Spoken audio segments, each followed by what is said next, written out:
Christian Bale's legendary profanity-laced on-set meltdown, a script that was being rewritten right up until the last day of shooting, and a special effects technician who almost lost his leg. In this episode of All Things Considered, we're taking a look at Terminator Salvation, a film that finally brought us the future war, but proved that sometimes the battle against machines is safer than the battle on set. As always, we score each film out of 10 in 3 categories: the quality of the movie itself, the behind-the-scenes drama among the cast and crew, and the film's production woes, from studio meddling to on-set disasters. Then we average it all out for a final score that reflects both the movie you watched and the madness it took to make it. So let's bring Skynet online and see how Terminator Salvation truly scores with All Things Considered. First, let's take a look at the film's production woes, because much like the T-800's fate in the first film, this movie probably should have been crushed in a hydraulic press.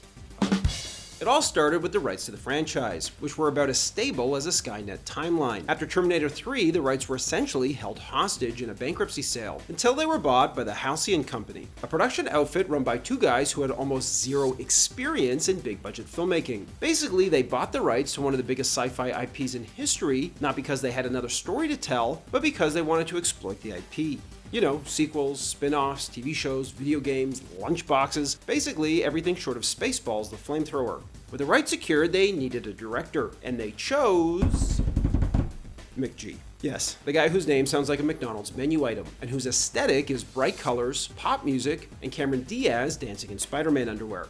Not that I'm complaining.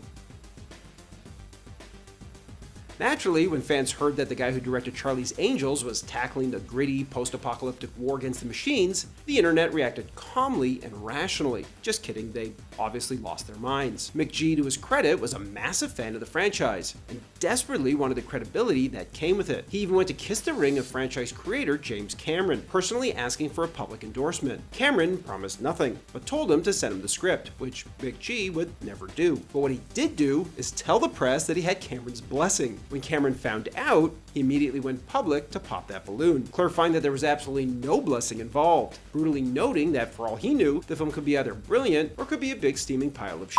Perhaps McG never sent Cameron the script because the script was never finished. Draft after draft after draft came and went, each trying to crack the same problem. How do you make a Terminator movie without time travel and without Arnold Schwarzenegger front and center? Not only did the film cycle through an absurd number of writers, but even once cameras were rolling, the script was still being rewritten. And that brings us to its ending, which was leaked onto the internet. Originally, John Connor would have been fatally wounded during the attack on the Skynet complex. As he's dying, he asked Marcus the Cyborg to become him, as the Resistance decides to take Connor's face and graft it onto Marcus, so he can continue to lead the rebellion in disguise. Yes, you heard that right, they were gonna take his face off.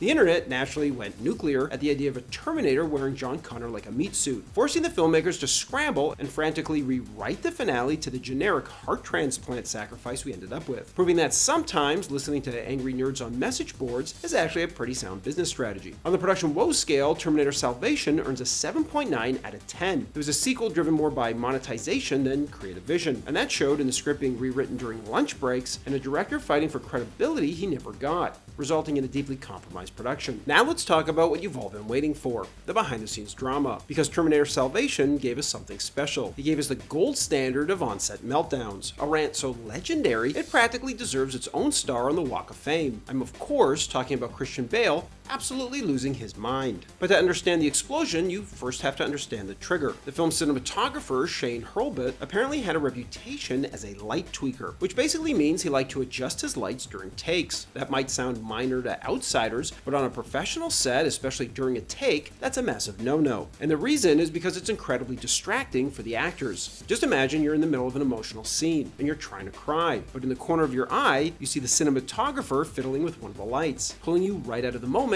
and possibly making you even forget your lines. That's basically what happened to Bale. Allegedly, Bale had warned Shane about doing this while cameras were rolling, multiple times. But during a particularly emotional scene opposite co-star Bryce Dallas Howard, Shane did it yet again, and that's when Bale finally snapped. For 4 excruciating minutes, Bale unleashed a verbal airstrike on Shane as his accent couldn't decide whether he was English or American. After Bale threatened to kick his ass, he rhetorically asked, "Do you want me to trash your lights?" then why are you trashing my scene? Before making it clear that if it happened one more time, he wouldn't walk on set if Shane was still hired. At one point, Shane quietly tried to justify his actions, saying that he was just looking at the light, to which Bale famously roared back, "Oh, good for you! And how was it? I hope it was good, because it's useless now, isn't it?" I sound like Parker Posey on White Lotus. Piper, no! The audio of the dust-up would leak online shortly after, instantly going viral. It was remixed into dance songs, parodied on Family Guy, and played on every late-night talk show for months. Bale would publicly apologize, but the damage was done, as the rant would end up overshadowing the movie. But the damage on set wasn't just emotional, it was physical too. In his commitment to the role, Christian Bale actually broke his hand after punching a Terminator prop a little too enthusiastically, while Sam Worthington tore the muscles in his back doing his own stunts. But the most terrifying incident involved special effects technician Mike Menardis. During a practical explosion sequence, a heavy manhole cover was blasted into the air and struck him, nearly severing his leg and leading to reconstructive surgery to save it. And how did Mick G, the director, respond to the cast breaking bones and his crew nearly losing limbs? He essentially shrugged it off as the cost of doing business, bragging that he didn't want the Star Wars experience of CGI explosions and blue screens, claiming that while you might get a couple bumps and bruises, it brings an integrity that echoes Apocalypse Now. Because,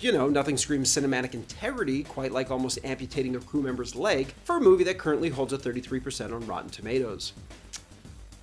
On the behind-the-scenes drama scale, Terminator Salvation earns a 7.3 out of 10. This places it just below The Flash because, unlike that film, where Ezra Miller's offset antics were so bad the studio genuinely debated canceling the movie, Salvation was never at risk of being shelved due to Bale's now infamous on-set meltdown. Now let's rate the movie itself, because Terminator Salvation is one of those films that feels like it's constantly fighting against the version of itself it should have been. On paper, this was the obvious next step for the franchise, apart from, just not making any more sequels. But since we're making sequels for the first time, we're finally in the future war that the earlier films only teased. And in that setting, the story should have been crystal clear. This is John Connor's movie. This is the rise of the man we've been hearing about since 1984. Instead, the film pushes him to the sidelines for Sam Worthington's Marcus Wright, a confused cyborg who thinks he's human. Basically, fans wanted Saving Private Ryan with robots, but instead got the Bourne Identity with a robot going through an identity crisis. The entire subplot feels like it should have been in a completely different movie. As for Christian Bale, he's perfectly serviceable as John Connor. He's intense, committed, and brings a physicality that makes sense for a hardened resistance leader. The problem, though, isn't Bale. It's that by this point, John Connor is already starting to feel like a franchise hot potato. He's been played by Michael Edwards and Edward Furlong in T2, Nick Stahl in T3, Thomas Dekker in the Sarah Connor Chronicles, and would go on to be played by Jason Clarke in Genesis. It's nearly impossible to connect with the supposed heart of the franchise, but he keeps showing up as a different actor in every movie. Take, for instance, the scene where he comes face to face with a T-800, which should have been a PTSD-inducing nightmare. Seeing the exact face of the surrogate father who protected him, learned to high-five him, and sacrificed himself for him in T2 is instead treated like a generic boss battle. There's no hesitation, there's no flicker of recognition that he's staring at the only father figure he ever loved. He just treats it like another toaster with a gun. He completely ignores the deep emotional scar tissue Connor carries, trading what could have been a powerful character beat for just another scene of robots throwing people into walls. Not only is that a problem with the direction, but it's a problem with the fact that Christian Bale just isn't Edward Furlong. All that being said, there are some genuine bright spots in the movie. The biggest one is undoubtedly Anton Yelchin as young Kyle Reese. He's absolutely incredible, channeling the nervous, scrappy energy of Michael Biehn perfectly. He really does capture the heart of the character in a way that feels effortless, especially when you compare him to that miscast block of wood that was Jai Courtney in Terminator Genesis. Visually, the film is also a stunner. The color palette is harsh and sun-bleached, the world feels scorched and exhausted, and the practical effects go a long way toward grounding the action. The machines feel heavy, the explosions feel dangerous, because they were, and there's a tactile weight to everything. That said, you could argue it looks nothing like the future that was teased in T1 and 2.